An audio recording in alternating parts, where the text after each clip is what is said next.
walaupun dia ilmu falsafah. Kemudian kata Imam Ghazali dalam kitab Tahafut Al-Falasifah, pendapat ahli-ahli falsafah tidak ada yang pasti dan tetap. Ahli falsafah ni bila dia buat kajian, saat-saat dia kata macam ni, saat-saat dia kata macam ni. Sedangkan Imam Ghazali dia pakai pandangan agama yang tetap. Mereka mendasarkan keputusan-keputusan mereka pada dugaan dan spekulasi, tanpa didukung penyelidikan positif dan tanpa dipastikan dengan akidah. Jadi ni hujah-hujah kata Imam Ghazali dia bukan ahli falsafah. Dia bukan guna hujah-hujah falsafah. Mana yang salah dia tolak, mana yang betul dia pakai.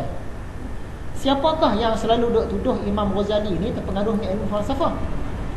Zaman sekarang ni biasanya kaum Salafi Wahabi. Dia cukup anti dengan Imam Ghazali ni. Dengan kitab Ihya ni cukup anti. Dengan mazhab Syafi'i pun anti. Dan satu lagi golongan Siplis. Siplis ni golongan sekularis, golongan pluralis dan golongan liberalis. Yang sokong pun ada, tapi yang anti pun ada. Siapa dia golongan Siplis ni? Sekular ni golongan yang memisahkan antara agama dengan kehidupan. Contoh yang paling mudah, dia pergi kenduri kahwin, dia bersolek sakal kan, rambut lepas apa semua, pakai baju ketat. Bila pergi masjid pakai cantik, dia pisah. Maksud dia tempat lain agama lain cerita. Tempat agama, okey, agama baru boleh cerita. Seolah-olah di sana tu bukan kerajaan Allah. Di sini baru kerajaan Allah, kena takut, kena soleh. Tempat lain tak boleh buat. Itu pemisahan. Yang tu sekularis. Yang plural ni pula dia agama Islam, tapi agama yang lain pun betul juga. Kamu agama Buddha, tak apa, teruskan. Betul juga. Agama Tao, teruskan. Betul. Agama Zoroaster, Majusi, teruskan. Kristian, teruskan. Agama Yahudi, teruskan. Agama Shinto, teruskan. Agama Hindu, teruskan. Betul, semua betul. Semua tujuan sama. Dia jenis macam tu, tapi dia Islam. Satu lagi liberal. Golongan liberal ni, dia ni golongan yang bebas. Agak bebas, dia longgar. Dia melonggarkan dan dia banyak tolak ansur. Banyak tolak ansur sampai kadang-kadang tergadai agama tu. Contoh golongan liberal ni, wanita boleh jadi imam. Yang kita cerita hari itulah, dia sewa gereja, dia suruh perempuan azan dan dia jadi imam. Dia khutbah jemaat, dia jadi imam jemaat. Lelaki pun ikut di belakang. Ni liberal lah. Kemudian kesamataraan, lelaki dengan perempuan ni semua mesti sama.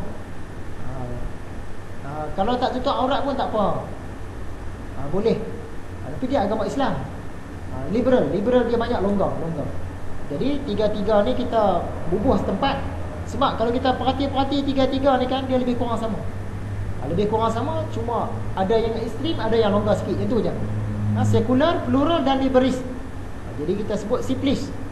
Siplis ni nama penyakit kelamin ni. Tak apa senang. Padan dengan nama mereka tu.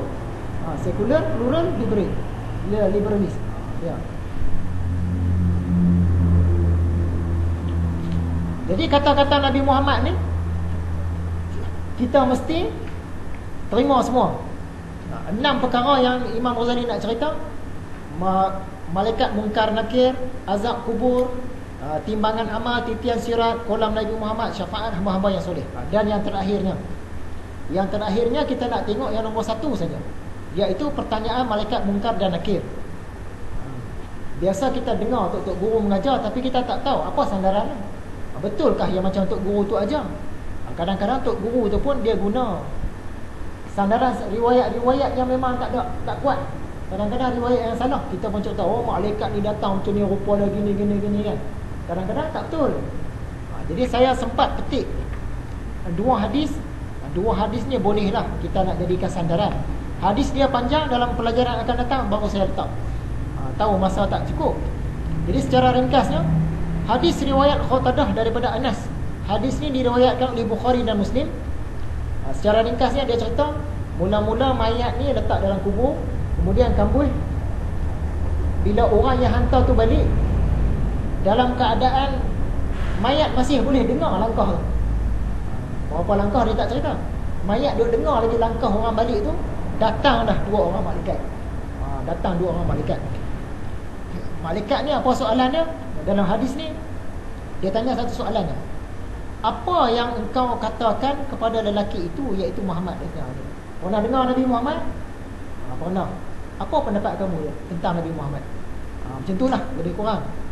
Kalau orang tu jawab, aku bersaksi dia itu hamba Tuhan dan dia pesuruh Tuhan, wakil Tuhan. Orang yang jawab macam tu, dia punya kubur akan dilapangkan seluas 70 hasta. Kemudian dia akan diiringi dengan hijau-hijauan. Tak tahu lah apa benda hijau-hijauan. Maksud dia pemandangan dalam tu ke apa hijau yang nampak tu. Sampailah hari kebangkitan. Maksud sampai hari kiamat. Kalau dia jawab macam tu, dia duduk dalam tu lapang 70 hasta, dia duduk dalam kehijauan sampailah hari kiamat. Orang kafir dan orang munafik pula, bila malaikat tanya, pernah dengar tentang Nabi Muhammad? Apa pandangan kamu? Apa jawabnya? Aku tak tahu. Aku ikut je apa orang kata. Dia ni orang kafir dan orang munafik. Jadi orang yang ni, dia akan dipukul dengan tukul besi di telinganya. Tu bentuk siksaannya. Yang lain orang cerita apa-apa di buku itu kita tak tahulah. Tapi dalam hadis ni, pukul di telinga dengan tukul besi. Jeritan dia tu boleh didengar oleh semua makhluk kecuali jin dan manusia. Binatang-binatang semua dengar. Jeritan dia kena. Kemudian satu lagi hadis dalam Sahih Abu Hatim dan diriwayatkan juga oleh Imam Tirmizi. Cerita dia ada persamaan. Lepas kita di kampus, orang balik, datang dua malaikat. Malaikat ni rupa dia hitam kebiruan. Hitam pun hitam, biru pun biru. Hitam kebiruan. Disebut nama Munkar dan Nakir. Dalam hadis yang pertama tadi tak sebut nama. Ini sebut Munkar dan Nakir. Kemudian mereka ni tanya, apa pandangan kamu tentang Nabi Muhammad? Kalau orang tu jawab, dia pesuruh Allah kan? Berimanlah dengan Nabi Muhammad. Malaikat ni jawab. Dan hadis pertama tadi tak cerita. Hadis ni dia jawab. Tak, kami dah tahu dah yang tu yang kamu nak jawab. Maksud dia tahu dah jawapan tu, tapi saja nak sahkan lagi. Jadi orang ni akan diterangkan kubur dia, lapangkan 70 hasta. Sama macam hadis pertama, dan diterangkan. Lapang pun lapang, terang pun terang. Kemudian malaikat kita tidur. Sebab nak tunggu hari kebangkitan tu. Tapi mayat ni dia nak minta balik. Boleh tak aku nak balik? Aku nak cerita kepada ahli keluarga aku yang masih hidup. Malaikat kata tidur lah. Maksudnya tak boleh balik lah. Dah mati kan, tak boleh balik. Tidur. Orang munafik pula, bila malaikat tanya, apa kata kamu tentang Nabi Muhammad? Dia jawab yang salah. Jadi dia ni, bumi akan diperintahkan himpit dia sampai berkecai tulang-tulang. Dan siksaan tu berterusan sampai hari akhirat. Itu je dua hadis yang sempat saya petik. Dan dua hadis ni kita memang boleh jadikan sandaran. Yang cerita-cerita lain-lain tu tangguh dulu. Nak kena cari dulu hadisnya. Kadang-kadang Tok Guru ni dia cerita tu sedap kan. Malaikat dengan kuku sepanjang sebulan perjalanan, cungkil kita kan. Suara guru pecah bumi, suara dia melambung ke angkasa, pukul masuk 7 petala bumi.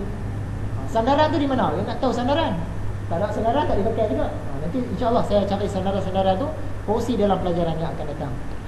Dia saya sekadar itu saja perkongsian kita malam ni. InsyaAllah pelajaran akan datang tu kita cerita panjang pasal Munkar dan Nakir dan azab kubur. Azab kubur ni kontroversi. Sebab ada segolongan daripada orang Islam dia tak terima. Dia kata azab kubur tak ada. Hari akhirat punya azab ada, azab kubur tak ada. Jadi panjang juga cerita dia. Jadi sekadar itu saja, salah dan silap saya mohon banyak-banyak maaf.